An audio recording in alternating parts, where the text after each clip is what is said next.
It is a little-known fact about the attacks of 9/11.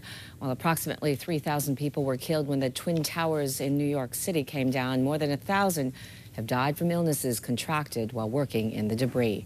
KUSI's John Soderman joins us live from the County Administration Building on the steps that are being taken to heal those who are still suffering. John? Yes, Sasha, they had a little bit of a event today. This is a list of all the people who died when the Twin Towers collapsed. But here now, the untold story of September the 11th.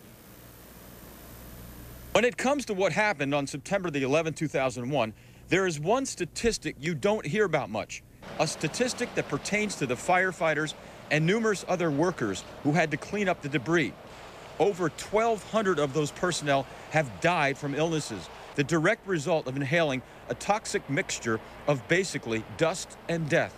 But a dedicated group of volunteers called Unite in Peace is working to raise awareness about the issue and to get laws into place to help those first responders, to make sure they get all the help they need. And our first responders and recovery workers today are dying, and they're dying from pulmonary and respiratory diseases and cancers.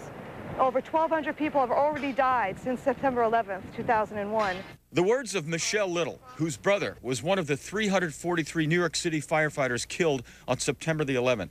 Since his death, she has made it her life's work to help those who worked tirelessly on the pile, as it was called, to find the remains of those killed, risking their health and their lives in the process. Sadly, Little's brother's remains were never found. We heard that he was on the 32nd floor giving oxygen to a woman.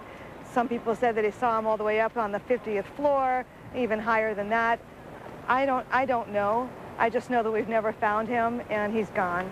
Greg Gerson worked as an iron worker on the pile after 9/11. You don't hear a whole lot about the iron workers down there. You hear a lot about fire and police. You don't hear a lot about the iron workers, and they're dying now. They're dying now from the toxins, from disease, from respiratory. And they inhaled a lot of nasty toxins like pulverized glass and asbestos and lots of other stuff.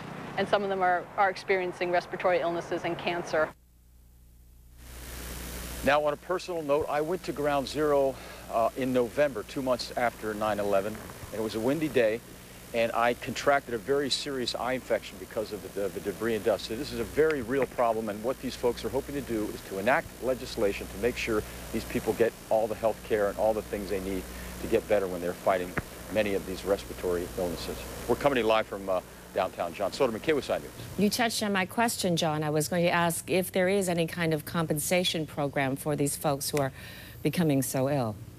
Well, they've been having a tough battle in Washington, D.C., getting lawmakers to draft some kind of solid legislation. So they're hoping that they can do that, because the statistics bear out that all these firemen, especially who are trying to recover the remains of their comrades, are all suffering terribly, very terribly. And the reality is, a lot of the victims, they didn't find anything. So it's a very sad and serious situation. It is sad, and we certainly hope they get some help. Thank you, John. You bet.